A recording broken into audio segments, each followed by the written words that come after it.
ഉജ്ജ്വലനായ പ്രതിപക്ഷ നേതാവ് രാഹുൽ ഗാന്ധി എന്ന് സകല മാധ്യമങ്ങളും കുറിച്ചത് കഴിഞ്ഞ ദിവസമായിരുന്നു. ഇന്നലെ വരെ രാഹുലിനെ എന്തിനു കൊള്ളാമെന്ന് ചോദിച്ചവരും പറഞ്ഞവരും പപ്പു എന്ന് കളിയാക്കി വിളിച്ചവരുമൊക്കെ രാഹുൽ ഈ രാജ്യത്തിന്റെ അജയ്യനായ പ്രതിപക്ഷ നേതാവ് എന്ന് വിളിച്ചു തുടങ്ങിയിരിക്കുന്നു.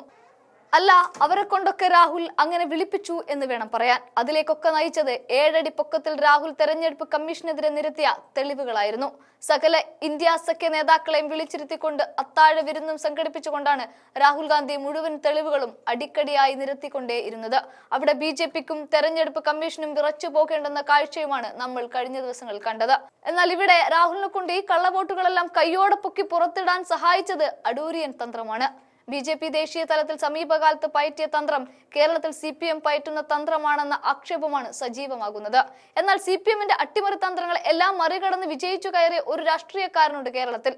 അത് നിലവിലെ ആറ്റിങ്ങൽ MPയും UDF കൺവീനറുമായ അടൂർ പ്രകാശാണ് ആ രാഷ്ട്രീയക്കാരൻ. ഹാട്രിക് വിജയം ലക്ഷ്യമിട്ട് സമ്പത്ത് CPM സ്ഥാനാർത്ഥിയായി മത്സരിച്ച 2019 ലോക്സഭാ തെരഞ്ഞെടുപ്പിൽ അടൂർ പ്രകാശ് കളത്തിലിറങ്ങി അദ്ദേഹത്തെ പരാജയപ്പെടുത്തുകയായിരുന്നു. ഇതിനുവേണ്ടി വോട്ടർ പട്ടികയിൽ കടന്നുകൂടിയ കള്ളവോട്ടുകൾ തടയാനും ഫ്രീസ് ചെയ്യാനും അടൂർ പ്രകാശ് നടത്തിയ പോരാട്ടം ഏറെ ശ്രദ്ധേയമായിരുന്നു. അന്ന് അടൂർ പ്രകാശ് നടത്തിയ പോരാട്ടത്തിന്റെ ദേശീയ തലത്തിലുള്ള നീക്കമാണ് രാഹുൽ ഗാന്ധി ഇപ്പോൾ നടത്തിയിരിക്കുന്നത്. അടൂർ പ്രകാശിന്റെ നീക്കം കേരളത്തിൽ CPMന്റെ കള്ളവോട്ട് തന്ത്രങ്ങൾ പൊളിച്ചെങ്കിൽ ദേശീയ തലത്തിൽ രാഹുലിന്റെ പോരാട്ടം എന്താകുമെന്ന് നമ്മൾ ഇനി കണ്ടറിയാൻ പോകുന്നതേയുള്ളൂ. 2019 ആറ്റിങ്ങൽ മണ്ഡലത്തിൽ 1,12,000 ഇരട്ട വോട്ടുകൾ ഉണ്ടെന്ന് കാണിച്ച് UDF പരാതി നൽകിയിരുന്നു. ക്രമക്കേട് കാട്ടിയ ഉദ്യോഗസ്ഥർക്കെതിരെയും നടപടി വേണമെന്ന് അടൂർ പ്രകാശ് ആവശ്യപ്പെട്ടു.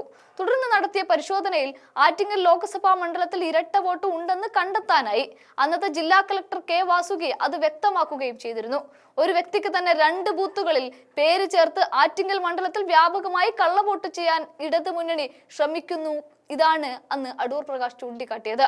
വോട്ടർ പട്ടിക പഠിച്ച് കൃത്യമായ തെളിവുകൾ സഹിതമായിരുന്നു അന്ന് അടൂർ പ്രകാശ് നടത്തിയ പോരാട്ടം. അമൃത S നായർ എന്ന പേരുള്ള ഒരാൾക്ക് ആറ്റിങ്ങലിലുള്ളത് 3 വോട്ടുകളാണ് എന്നാണ് അദ്ദേഹം തെളിവുകൾ ഉദ്ധരിച്ചുകൊണ്ട് അന്ന് ചൂണ്ടിക്കാട്ടിയത്. ഇതോടെ ഇരട്ട വോട്ടുകൾ പിടിക്കപ്പെട്ടതോടെ ഒന്നിലധികം സ്ഥലത്ത് വോട്ടുള്ളവരെ കണ്ടെത്തി ഇവരുടെ പട്ടിക തയ്യാറാക്കി ബൂത്തുകളിൽ നൽകി. ഇതോടെ കള്ളവോട്ട് തടയാനും സാധിച്ചു. ഈ നീക്കമാണ് അടൂർ പ്രകാശിന് മണ്ഡലത്തിൽ കൃത്യമായ മേൽക്കൈ നൽകിയത്. വോട്ടർ പട്ടിക ശുദ്ധീകരിച്ച അടൂരിയൻ തന്ത്രമാണ് രാഹുൽ ഇപ്പോൾ പയറ്റാൻ ശ്രമിക്കുന്നതും. അതേസമയം കേരളത്തിലെ CPMന് രാഹുലിന്റെ ശ്രമത്തോട് വലിയ താല്പര്യമില്ല എന്നതൊരു ശ്രദ്ധേയമായ കാര്യമാണ്. ഇക്കാര്യം അടൂർ പ്രകാശ് തന്നെ പറഞ്ഞിട്ടുമുണ്ട്. കേരളത്തിൽ CPM കാണിക്കുന്ന വോട്ടർ പട്ടിക അട്ടിമറിയുടെ അഖിലേന്ത്യാ പതിപ്പാണ് BJP മറ്റ് സംസ്ഥാനങ്ങളിൽ ചെയ്യുന്നതെന്ന് UDF കൺവീനർ കൂടിയായ അടൂർ പ്രകാശ് കൃത്യമായി ആരോപിക്കുന്നുണ്ട്. ബീഹാറിലും കർണാടകയിലും മഹാരാഷ്ട്രയിലും BJP അട്ടിമറി നടത്തിയെന്നും വ്യക്തമാക്കിയതോടൊപ്പമായിരുന്നു കേരളത്തിൽ സ്ഥിതിവിശേഷം കൂടി പറഞ്ഞു വെച്ചത്. കേരളത്തിലെ വോട്ടർ പട്ടികയിലും കള്ളവോട്ട് വ്യാപകമാണ്. അതിന്റെ ഭാഗമായാണ് തൃശ്ശൂരിലും നടന്നത്. അവിടെ മത്സരിച്ച CPIയുടെ സ്ഥാനാർത്ഥിയും കോൺഗ്രസിന്റെ സ്ഥാനാർത്ഥിയും കള്ളവോട്ടുകൾ നടന്നു എന്ന് ഒരുമിച്ച് ഒരേ സ്വരത്തിൽ പറയുകയാണ്. ആറ്റിങ്ങൽ വർഷങ്ങളായി CPM ജയിച്ചു വരുന്ന മണ്ഡലമാണ്.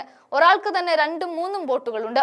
ആറ്റിങ്ങൽ ലോക്സഭാ മണ്ഡലത്തിൽ ഞാൻ മത്സരിക്കുന്ന സമയത്തും ആളുകൾ വന്ന് വിരലിലെ മഷി മായ്ക്കുന്ന സാധനം ചോദിച്ച് അടുത്ത ആളുകളും വന്നിരുന്നു. വോട്ട് ചെയ്ത് ബൂത്തിൽ നിന്നിറങ്ങി മഷിയടയാളം ഇല്ലാതാക്കുന്ന രാസവസ്തുവിന്റെ കോഡ് ജനാധിപത്യം എന്നാണെന്ന് അന്നാണ് ഞാൻ തിരിച്ചറിയുന്നത് എന്നും അദ്ദേഹം പറയുമ്പോഴാണ് വോട്ടർ പട്ടികയിലെ അട്ടിമറി അറിയുന്നത്. എന്തായാലും രാഹുൽ ഗാന്ധിയുടെ ശ്രദ്ധയിലും ഇതൊക്കെ പെടുത്തിയിട്ടുണ്ട് എന്ന് അടൂർ പ്രകാശ് അടിവരയിട്ട് പറയുമ്പോൾ ഈ അടൂരിയൻ തന്ത്രമാണ് രാഹുൽ ഗാന്ധിയും പയറ്റുന്നത്.